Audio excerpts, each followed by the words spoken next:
Meus amigos, que a paz de Jesus permaneça em nossos corações. Vamos lá para o Xing 2. Hoje nós não vamos utilizar as varetas. Nós vamos aprofundar a pesquisa do que vocês tiveram como resultado no Xing 1. Ou de outra, quem fez o curso 1 e fez uma outra indagação ao Xing que acha mais interessante, pode ser essa, tá? Não precisa ser necessariamente aquela. Então, o Xing 2, ele tem por objetivo um aprofundamento nas respostas que o Xing nos deu. Então, nós vamos estudar um pouquinho sobre o que vocês receberam aqui na propaganda, né? Na chamada, né? Sobre a ideia que nós vimos antes do diagnóstico, do prognóstico, do nuclear, da oposição e do ideal. Nós vamos falar um pouquinho sobre o Koan, que é o método criativo do Zen Budismo, que é uma contribuição da China, o Zen Budismo. E nós vamos falar sobre o acaso e qual é a concepção do acaso na China. Nós vamos falar sobre a matemática engenhosa das varetas do caule de meio-fólio, ou das de bambu, como vocês receberam. Vamos falar das 4.096 possibilidades de resposta do Xing, né? Sobre a mutação e a sua estrutura linear, sobre os ideogramas Yin e Yang, o que eles significam, as linhas mutantes e a cruz numérica. Então nós vamos entrar nessa parte sazonal, podemos imaginar assim, da agricultura e depois na área pessoal de cada um.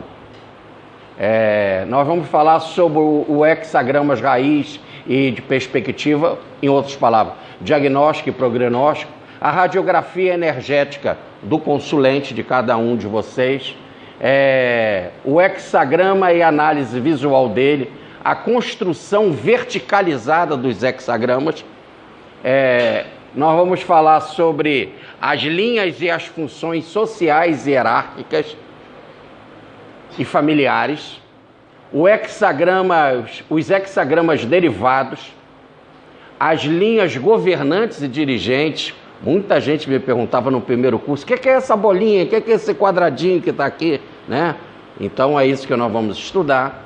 Os trigramas modelos de atitude, as linhas governantes e dirigentes, já falei, os números kármicos no macrocosmo e no microcosmo e os seus signos na astrologia chinesa. Esse nós já vimos, tá? Muito bem. Então, o que nós temos? O que nós temos até agora que está na mão de vocês? Nós temos o hexagrama diagnóstico. Esse é o principal. Esse foi da onde que saiu a pergunta que vocês usaram as varetas.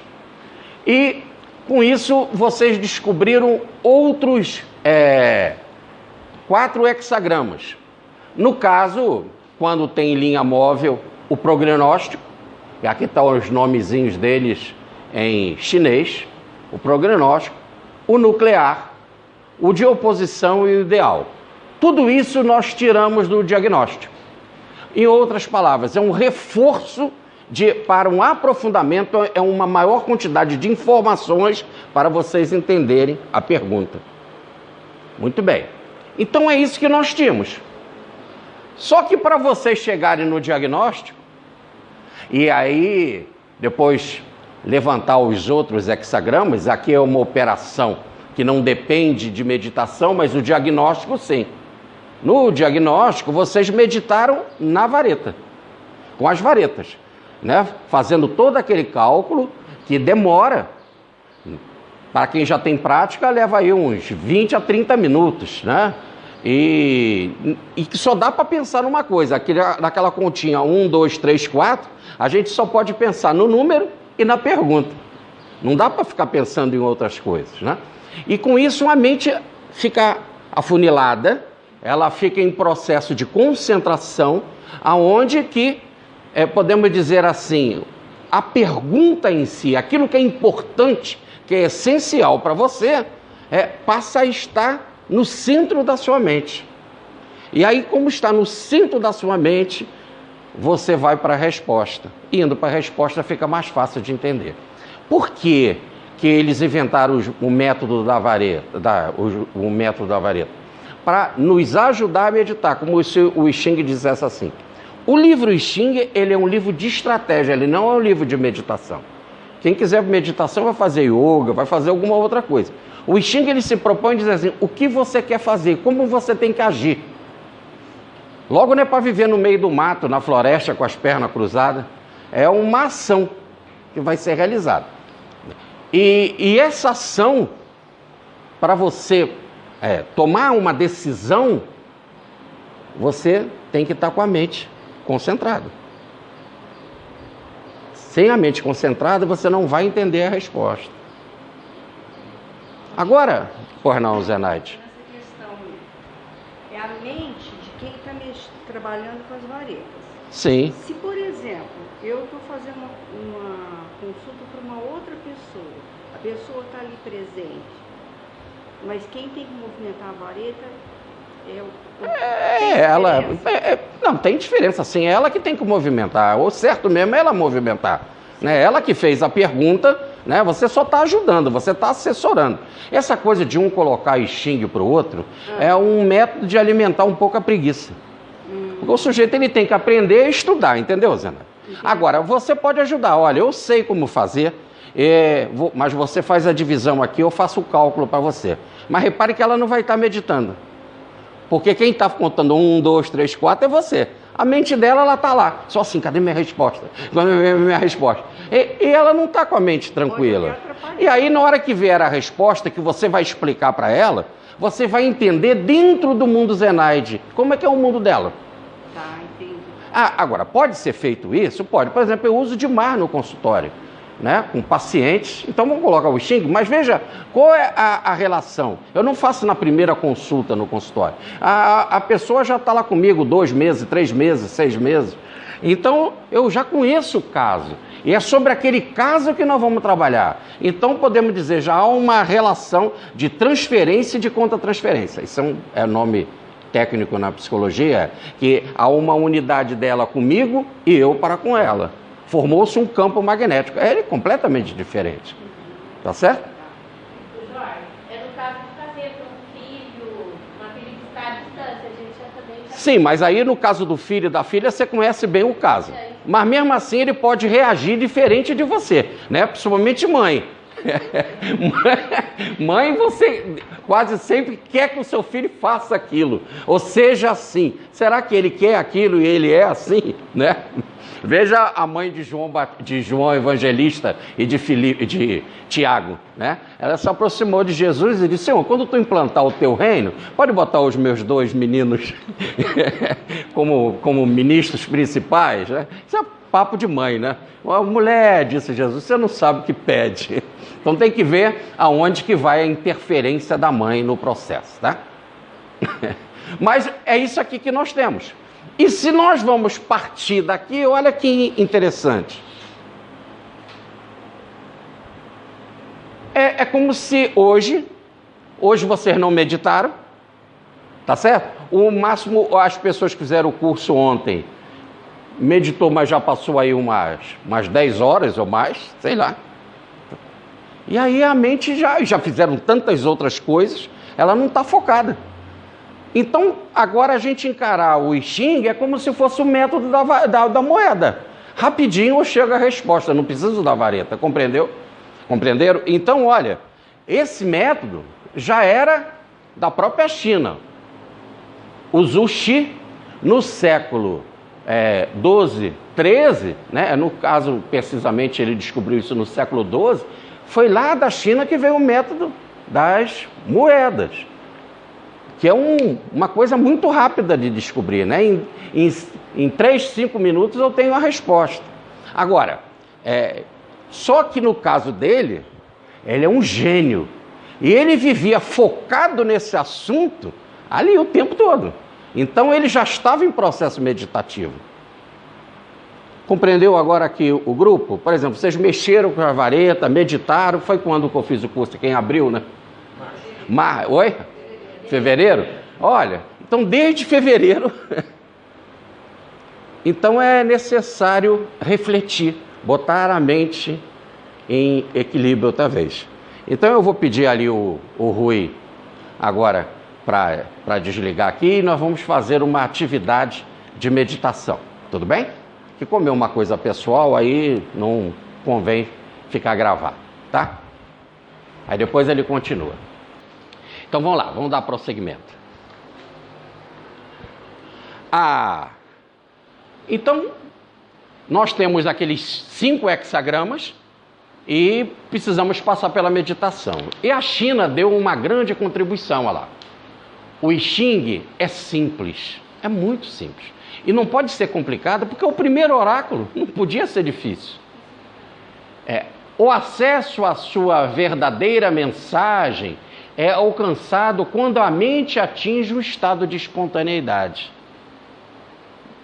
E aí eu vou ter capacidade de olhar pela brecha da porta, entendeu, não? Eu vou olhar aquilo que ninguém vê.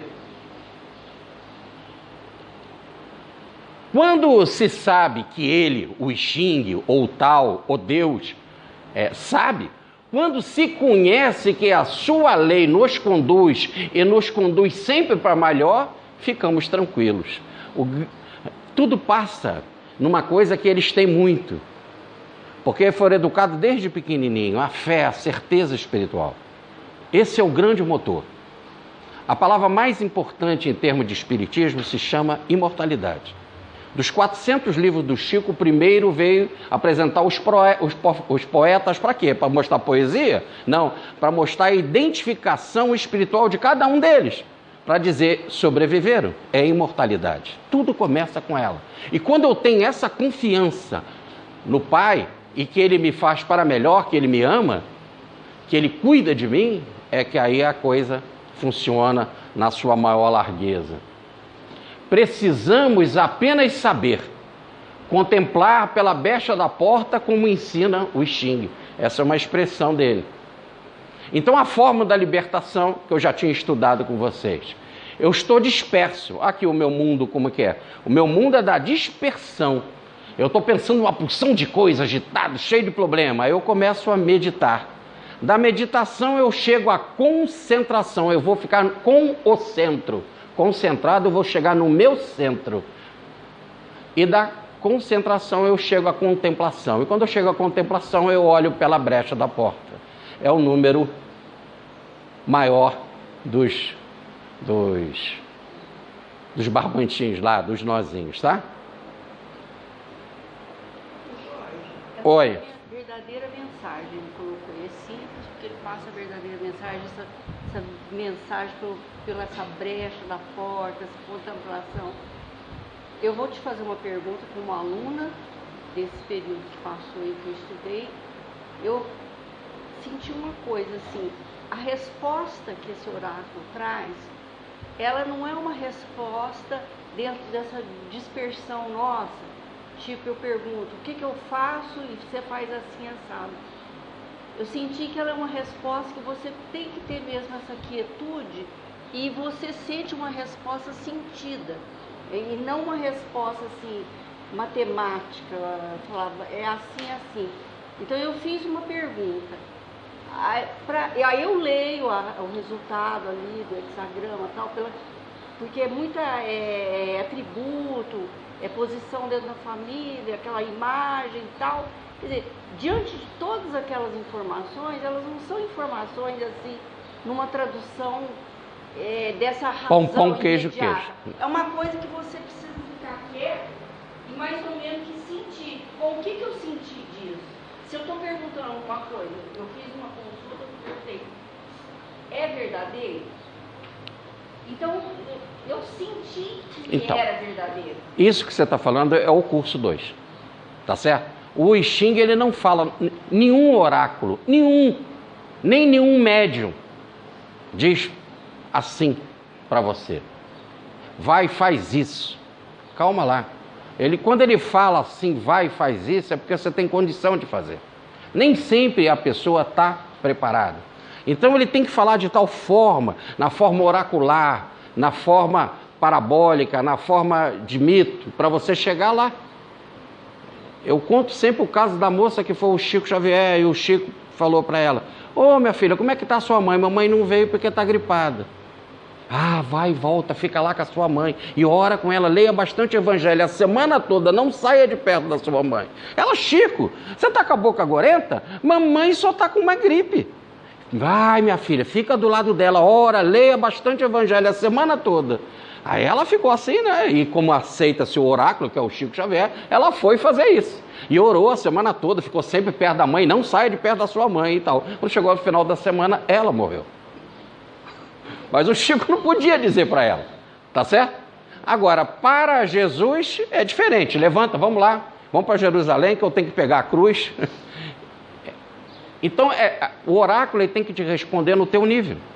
E para o nosso nível, ele tem que ver a nossa maturidade. Para um, a linguagem é muito clara. Para outra, pode estar assim, subjetiva. E eu só tenho que pegar, às vezes, parte desse oráculo. E eu tenho que estudar muito. É o caso de uma parábola. A parábola, ela nunca é uma só interpretação. Quantas interpretações você pode dar para a parábola dos talentos? Para a parábola da dracma perdida? Tem uma interpretação? A única coisa que eu posso ter certeza é que ela quer falar de uma única coisa, do reino de Deus. Agora, as interpretações são muitas. E as interpretações são dadas para o momento, não só para o momento, mas para o meu nível.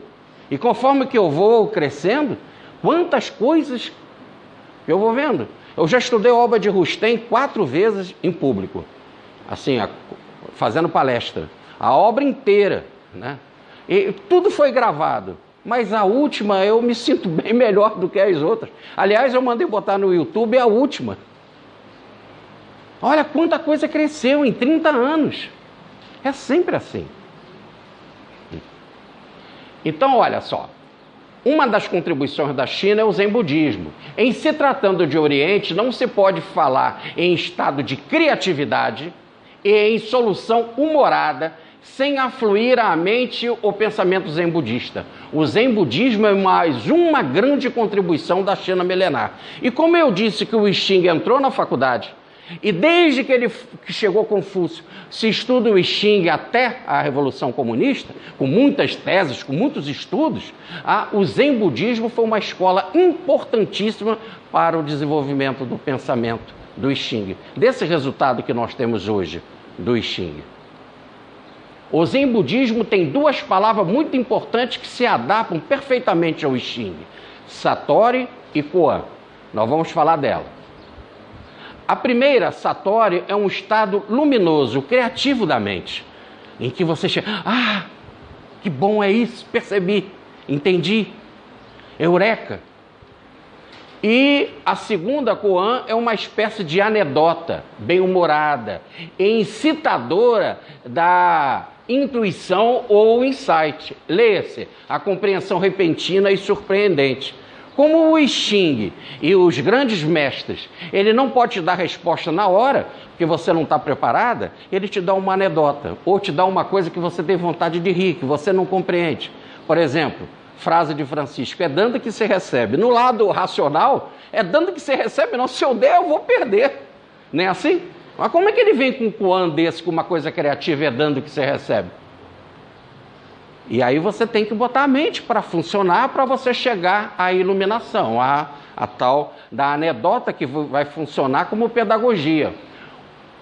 O budismo, na China, o zen budismo, o budismo é muito mais zen. Porque o budismo nasceu na Índia. Quando ele chegou na China, a China é milenar, muito maior em tempo do que a Índia. Então o budismo chegou lá, entrou, mas ele teve de se adaptar ao mundo chinês. E para se adaptar ao mundo chinês, criou o zen budismo. E o zen budismo, entre a escola budista e a escola zen, a zen é muito mais light.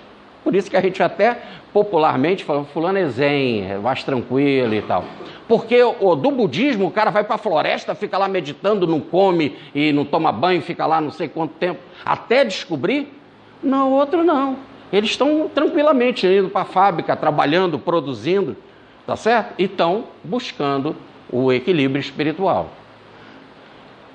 É isso que o plano fala do... Mas como é que surgiu o Zen budismo? Ele surge com Buda na Índia. Olha lá. Tudo começou com um célebre sermão sem palavras, feito pelo nobre Siddhartha Gautama, que é o Buda, em 500 anos antes de Cristo. O Buda, ao elevar frente aos seus monges reunidos para ouvir uma mensagem, elevou uma flor de lótus. Então o discurso só foi esse. Ele levantou a flor de lótus, como vocês estão vendo ali, tá certo? E não falou nada, e ficou com aquela mente em paz, com um leve sorriso. No silêncio, com um leve sorriso. Ninguém compreendeu o discurso silêncio, à exceção de seu venerando adepto Mahakasyapa, que também, sem palavra, respondeu com um sorriso. Todos os outros não entenderam nada. Ele olhou para o Buda e sorriu também. Foi um diálogo de sorriso.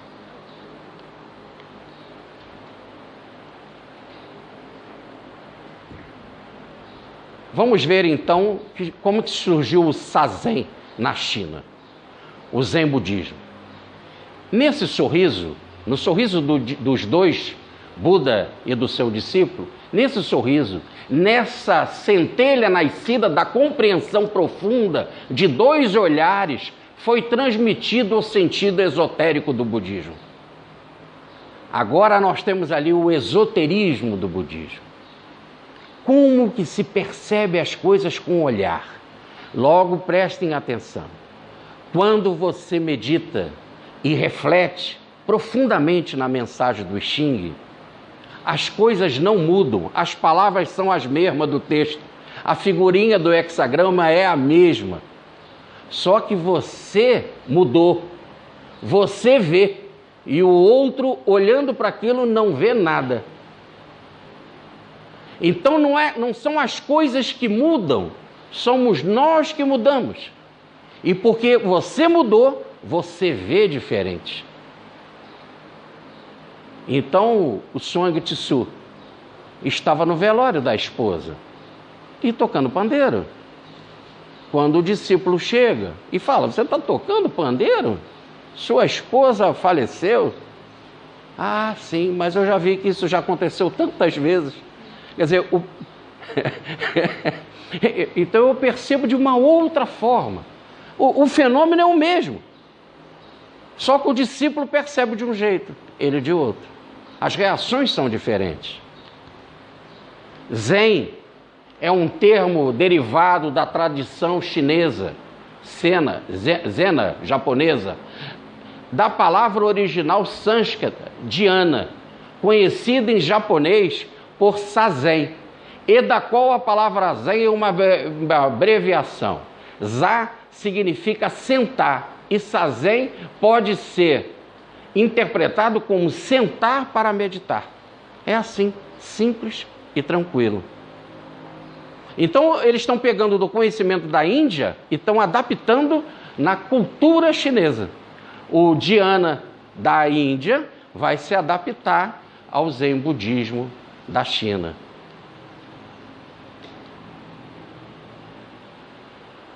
Bom, agora repare que Buda fala 500 anos antes de Cristo. 500 anos depois de Cristo, ou 1000 anos depois de Buda, Bodhidharma vai levar o budismo para a China. E quando chegar lá, vai ser adaptado como Zen budismo. Então nós estamos 1000 anos depois daquele discurso do silêncio. 1000 anos depois é que chega na China. E a China vai adaptar numa cultura maravilhosa. Reparem. Diz o imperador para o Bodhidharma, porque quando o Bodhidharma chegou lá, foi recebido pelo imperador.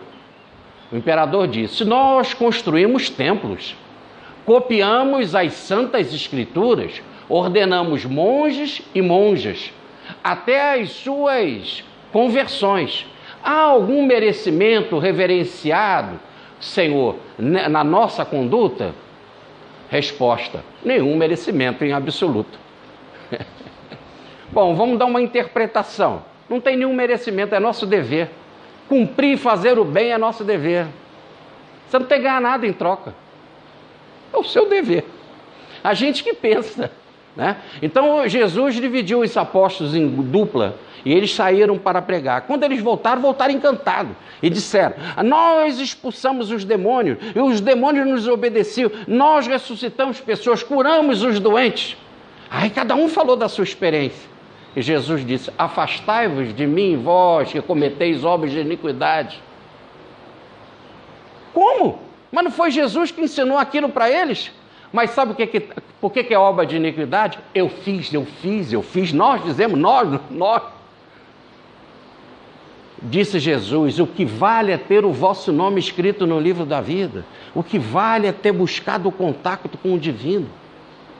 Por enquanto você não buscar o contato divino, as suas obras, diz Paulo de Tarso, suas obras serão suas. E não é por causa disso que Deus tem que te pagar, porque senão você faz alguma coisa e Deus tem que pagar. Imagina Deus, nosso devedor. Impossível, tá certo? Deus não é o nosso devedor. Muito pelo contrário. Então fazer o que deve ser feito é o normal. Disse Jesus: depois de fazer tudo aquilo que deveis fazer, devemos dizer: somos servos inúteis, não fizemos mais do que a própria obrigação. É isso que o Bodhidharma está ensinando, olha lá. O imperador, de certa forma chocado, pensou que essa resposta estava subvertendo todo o ensinamento e tornou a perguntar: qual é então a santa verdade? Qual o primeiro princípio da verdade? Esse princípio existe em tudo. Você que ainda não parou para ver. Você que ainda não usou da meditação para você se transformar e ver essa verdade em tudo.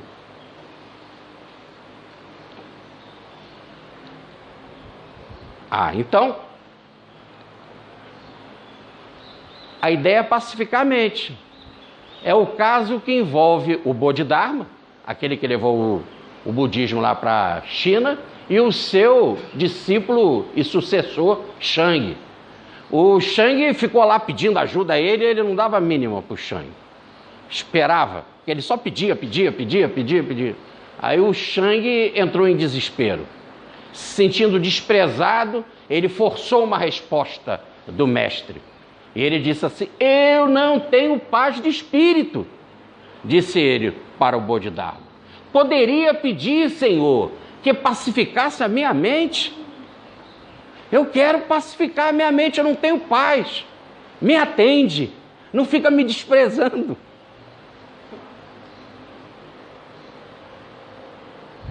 Disse o Bodhidharma: põe a sua mente aqui na minha frente, eu pacificarei. Se o problema está na mente, bota ela aqui, ué. E ele disse: mas é impossível que eu faça isso, disse Shang. Então disse ele: então eu já pacifiquei a sua mente, né? Se você já chegou à conclusão que é impossível pegar a mente e trabalhar ela, então não tem jeito. Ou então coloca ela aqui na minha frente. Ou por que você acha que a sua mente está assim? De quem é o problema? Quem está com a mente assim? É ele. E aí você leva uma mente em desequilíbrio para o psicólogo. É o psicólogo que pacifica a sua mente? Ou quando você conversa com ele, ele vai cercando com palavras, te dá orientação e você muda? Porque por enquanto que você não mudar, não tem psicólogo que dê jeito. Ele mostra caminhos, ele mostra possibilidades. É igual o santo, é igual um mestre. Sempre é assim. Aforisma zen budista. Um discípulo veio ao mestre e perguntou: como poderei ser libertado da roda do nascimento e da morte, desse ciclo das reencarnações? Pergunta 67 do Livro dos Espíritos. Qual a finalidade da encarnação? Expiação. 168. Até quando o espírito reencarna? Até que se ache limpo de todas as impurezas. Pergunta 169. E isso é muito demorado? Sim, as reencarnações são muito demoradas. Esse é o ciclo. E esse ciclo tem a ver com a expiação, erro do passado. E tem a ver com purificação. E é muito demorado. Como é que eu faço para me libertar? São perguntas assim. A pessoa pensa que pode sair perguntando assim, ele, te dá uma chave e você se liberta da roda da vida. E o mestre disse: quem o aprisionou? Você está preso lá, quem te colocou preso? Aí, se você não entender outras teorias, como a da queda, a do karma, você não chega lá. Os hindus descrevem que quando todas as formas de atividade mental são varridas da consciência, deixando a mente límpida como um céu sem nuvem, diz-se que aí Dhyana atingiu o seu apogeu. Foi o que vocês estavam fazendo lá fora com o barbante. Vocês não ficaram pensando no problema do filho. Vocês não ficaram pensando no problema financeiro de vocês. Quantos barbantes nozinhos eu vou fazer? A mente ficou concentrada num tema só. Como a pergunta do Xing. A meditação não tem pergunta. Ele faz lá o estado de entrar em contemplação, mas ele fica ali parado. Querendo o quê? Paz, harmonia, felicidade, equilíbrio. E ele fica ali até conseguir isso. É o transe ou êxtase. E isso não é zen. Zen é uma coisa que nós temos que levantar e ir para a prática. Tem que ser prático. O zen fala de um estado superior que se chama satori, não dhyana. Ele é uma revolução que abala todos os alicerces das antigas estruturas. É uma nova vida. Quando você percebe essas coisas e você se transforma, é uma nova pessoa, é uma nova Zenaide. E o que significa para o Xing, o entendimento do Xing, é quando você se transforma numa nova pessoa. O Xing não muda. Ele é o mesmo texto lá, o de Confúcio, é o mesmo texto há 2.500 anos. A sua interpretação dele para aquele momento é que é fruto de uma nova personalidade, de uma nova atitude. Olha como fala Paulo de Tarso.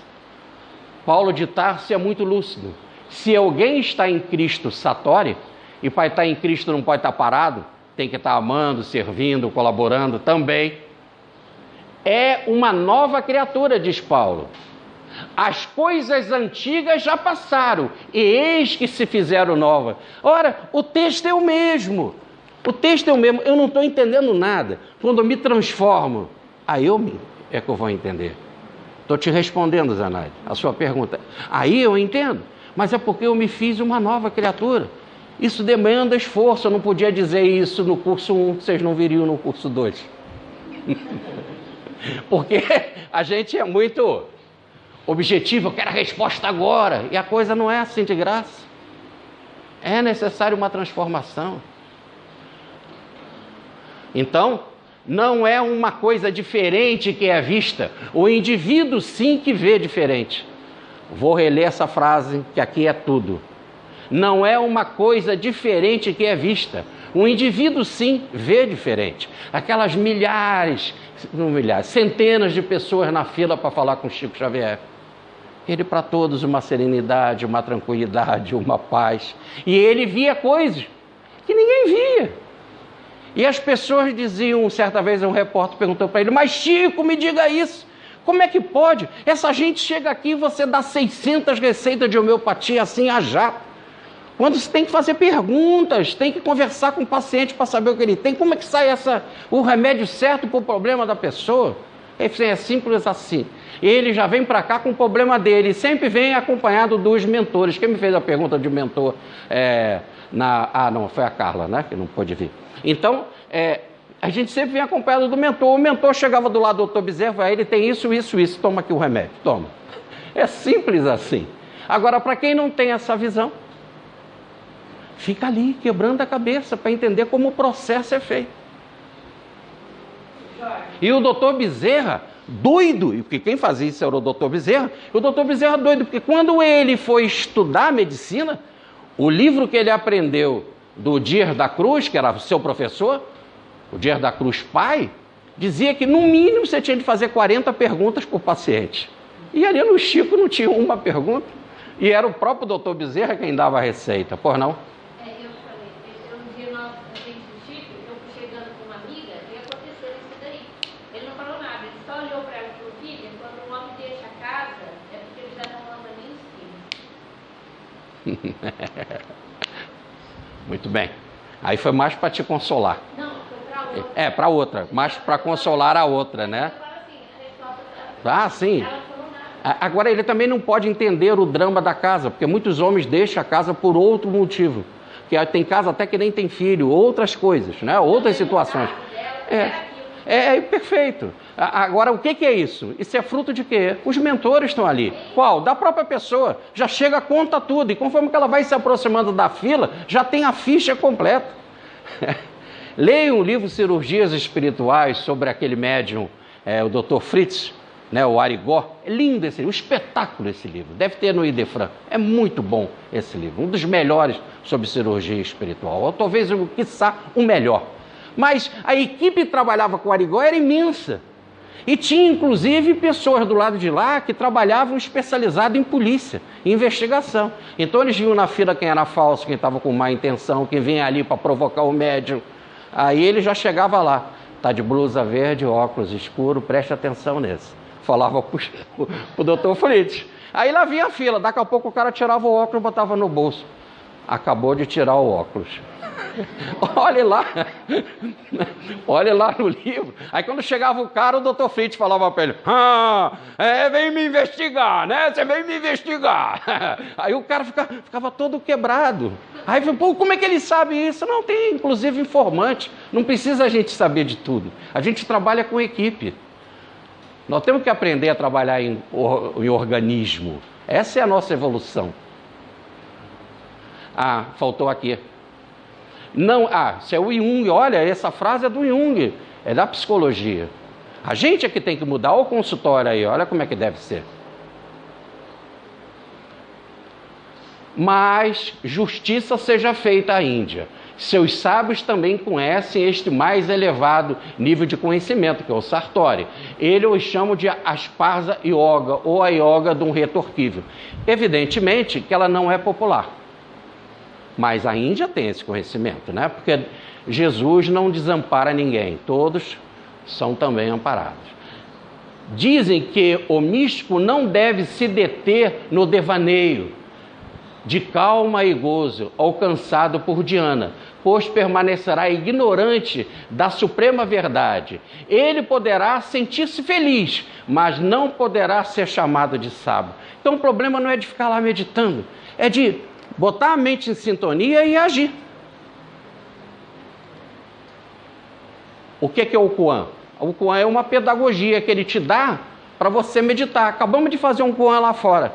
Veja, dá o nó com o barbante com a mão direita, agora faça com a mão esquerda. Mas é impossível, não sei o quê. É um Koan, foi uma metodologia do riso, da descontração, para se descobrir uma verdade irretorquível.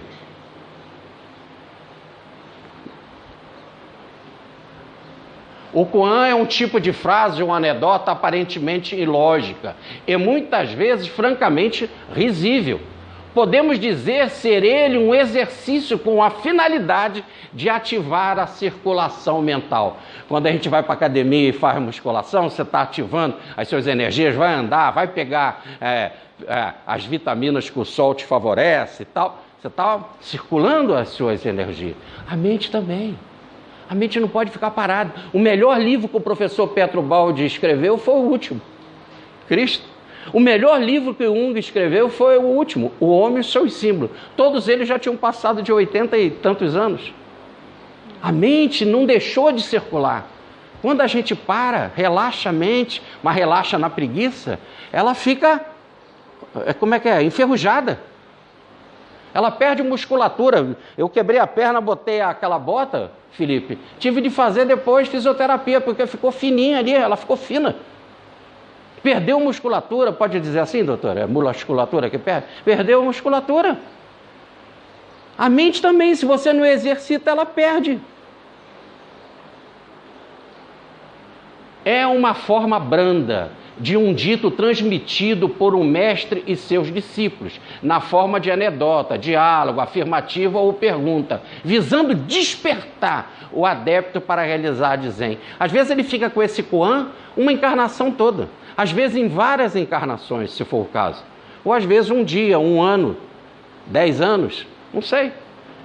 vai do ritmo de cada um. Agora, esse Koan dado pelo mestre vai ser sempre dado no ritmo, na capacidade e na vibração, na tônica do discípulo. Por isso que cada um tem o seu. Os provérbios populares... É a mesma coisa. É a mesma coisa. As fábulas, tudo. É tudo uma anedota. Toda vez... As lendas, né? Então o Koan é a pedagogia zen budista. O método deles lá é esse. É um método de ensino. Que foi o método de Jesus também. Vamos ver um Koan. Olha aqui um Koan. Quando batemos, façam aí. Quando batemos de encontro à outra mão, ouvimos um som. Batem a palma. Ouviram o som? Qual o som produzido por uma mão só? Pense. E veja se não faz barulho, ou se falta instrumento para a gente perceber, ou se nós ainda não temos instrumento para perceber. Delicado para a vez. Qual era a tua face antes dos teus pais nascerem? Aí você sai daquele hemisfério ali pequenininho e vai lá para o direito, olha lá. Como que era? Se tens um bastão, eu te darei um. Se não tens, eu tirarei até o que você possui. Mas não é a frase de Jesus? A todo aquele que tem será tirado, e a todo aquele que não tem será tirado. Como é que pode? Ele fala isso na parábola dos talentos. O luar entranha-se nas profundezas do lago sem deixar marcas nas águas. Como é que pode? Eu olho a lua lá, como é que ela entrou lá e a água não mexeu? Pensa. Quem era tu antes que nascesse Abraão? E não é loucura, porque Jesus disse, antes de Abraão ser, eu sou. E se não há privilégio, é assim contigo também. E quando perguntaram ao mestre Tung o que é o Buda, ele respondeu 1,5 kg de linho. E não é? Estuda a grande síntese de Petrobode para ver se espírito, matéria e energia não é a mesma coisa. E se 1,5 kg de linho não vai se transformar em arcanjo? Aliás, Jesus disse, como eu poderei mandar os apóstolos calarem, o povo calar? Porque eu não sabe que meu pai tem poder de transformar essas pedras em filhos de Abraão? 1,5 kg de linho vai ser um dia um anjo, do átomo ao arcanjo que começou por ser átomo. Admirável lei de harmonia que o vosso acanhado espírito não pode perceber no seu conjunto. Pergunta 540. Ora, quantos átomos tem num 1,5 kg de linho? Tudo vai se transformar em arcanjo. Aliás, diz o Balde no livro Sistema, quantos espíritos existem no universo? Para a gente entender, pelo universo físico, que é mais fácil, conte os átomos que existem. O universo no caso de nós? É lógico. Então, o senso de humor no Xing. Por vezes, tem-se a impressão de que o sábio, o Xing, ao apresentar esses enigmas, demonstra um senso de humor pervertido, pois por mais que nos esforcemos para encontrar um significado completo, ele sempre se mostra surpreendentemente simples. Porque a gente faz uma pergunta que é complicada e ele fala simples. E a gente fica, mas isso aqui é difícil, isso aqui é complicado. Não é, você fica querendo procurar o complicado. Ele conversa com você com toda a naturalidade. O semeador saiu a semear a sua semente, os discípulos. Mestre, como é duro esse seu ensinamento. Ele, então vem cá que para vocês eu explico. Como é que é duro?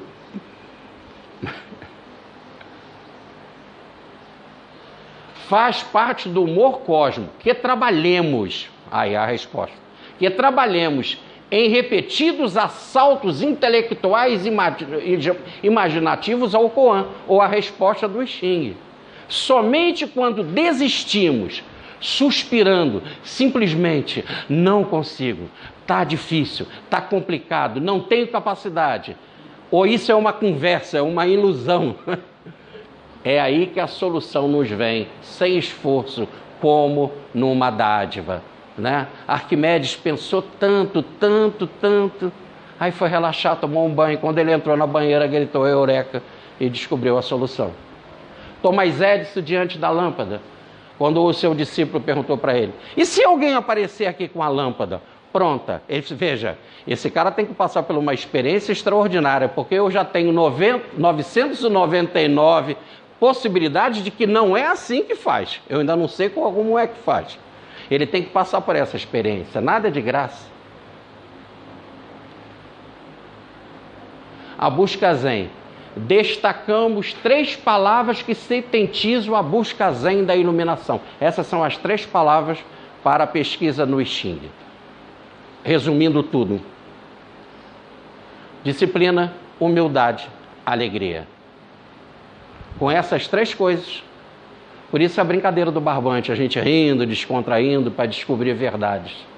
Disciplina, e tinha que ter disciplina, horário, contar número de barbante, mas descontraindo. Por que não aprender assim? Né? Nas escolas os ensinamentos são tão duros, né? As crianças ficam trancadas e tal, com aquela mochila enorme prejudicando a coluna deles. Né? Disciplina, humildade e alegria. I like coffee, you like tea. I like you, you like me.